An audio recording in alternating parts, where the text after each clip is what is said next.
Hey learners, welcome back to another classification lesson. In this video, we'll further break down the phylums of the five kingdoms that we have, and we'll also learn the different kingdoms of classification out there so you don't get confused when you see some books say four kingdoms and some say five kingdoms. Just as a refresher, why do we classify living things? We classify living things so that it can be easy for us to understand similarities, differences, and relationships between organisms. Let's look at all the different types of classifications that we have. So the first classification system was done by Aristotle, and he divided living things into just two groups, plants and animals. This is very simple, but it doesn't work well for organisms like mushrooms or bacteria. But towards the 18th century, and Carl Linnaeus proposed a two-kingdom system, Kingdom Plantae and Kingdom Animalia. As time went on, scientists kept discovering new life forms that didn't fit, like fungi, bacteria, or protozoa. So more kingdoms had to be added. This leads us to the three kingdom system by Haeckel, and this included Kingdom Plantae, Kingdom Animalia, and Kingdom Protista for microorganisms. This still didn't include all living things, so we moved to the four kingdom system by Copeland, and this kingdom included Monera. So we have plants kingdom, animal kingdom, Kingdom Protista, and then we have Kingdom Monera. This still didn't include organisms like fungi, and this led us to the five kingdom system by R.H. Whittaker in 1969. And this is one of the most widely accepted classifications today.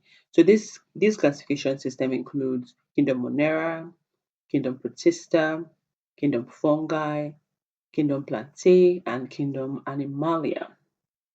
We also have a sixth kingdom study, which is for modern molecular studies. And in this kingdom, the kingdom Monera is divided into two. So, kingdom Monera is divided into Eubacteria and Archaebacteria. Out of all this classification system, the major classification system that you should concern yourself with is the five kingdom classification by Whittaker. It is very simple and very useful. Now that we have cleared the whole confusion concerning different classifications and different types of kingdoms, let's look at the major phyla of each kingdom. So I've established that we have Kingdom Animalia, Kingdom Plantae, Kingdom Fungi, Monera, and Protista. But does it just end there? No, it does not. There is more animals, there's more plants, and so on inside each of these kingdoms. So we have to further classify them to know what exactly we're talking about. When you go to the supermarket, have you noticed that everything has sections? The vegetable section, the meat section, the electronic section, and so on. The reason why supermarkets do this is to help buyers easily and quickly find where and what they are looking for. This is exactly the same with taxonomy or classification of living things. Let's say you look at this animal right here. Obviously, you know it's a dog. But what if you didn't know? How would you finally decide what it is and what its appropriate name would be? It's a bit easier to quickly memorize the levels of classification. You can simply use to kings, play chess, or find win sale, and it will help you remember all the kingdoms that we have. But classification is much more thorough than that. Each domain has its kingdom, each kingdom has its phyla, and each phylum has its classes, and so on until we get to species. The domain Eukarya, for example, has five kingdoms. No, remember, according to Whittaker. Each of these kingdoms contains all kinds of similar organisms.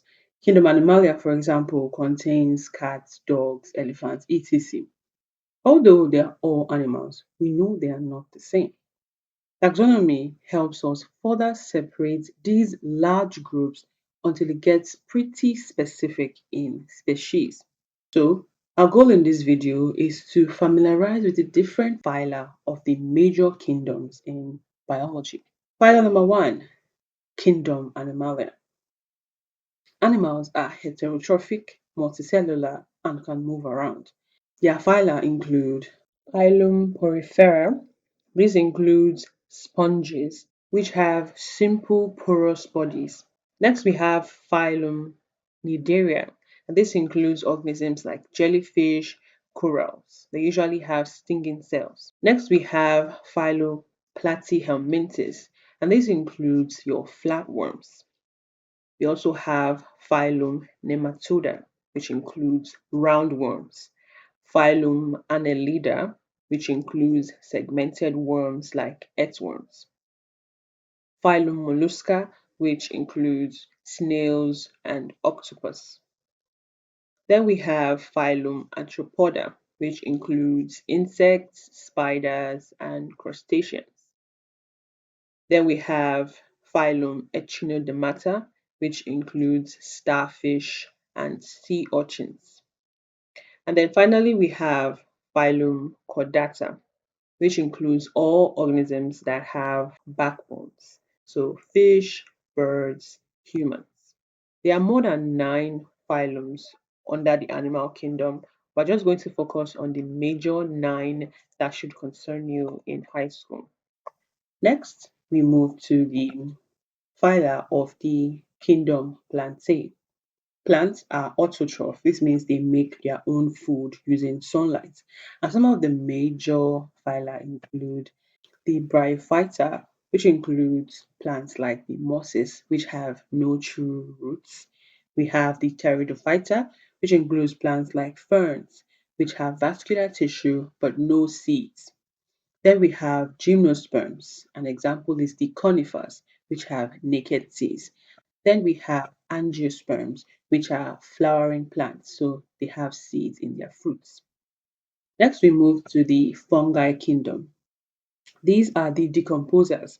They break down dead materials and they absorb nutrients from these decomposing organisms. They do not photosynthesize. The major phyla include the Zygomycota. A good example is the bread mold. Next, we have the Ascomycota, which includes organisms like yeast and truffles. Then we have Basidiomycota, which includes mushrooms. And then we have Deuteromycota, which includes the imperfect fungi. Then we move to the kingdom Protista. These are mostly unicellular organisms. Some act like animals, so they are animal-like, while others are plant-like or fungi-like. The major phyla include the Protozoa, which are the animal-like protists. So examples include Amoeba and Paramecium. We also have the algae, which are the plant-like protists, and examples include Euglena and Chlamydomonas. And then we have slime molds, which are fungus-like organisms. That's it for all the 5 major kingdoms. Let's do a quick recap of what we have learned. There are 5 major kingdoms: Monera, Protista, Fungi, Plantae, Animalia. Each kingdom has different phyla or groups, and this classification helps scientists to understand living things better. And guess what? You've just learned how to classify like a scientist.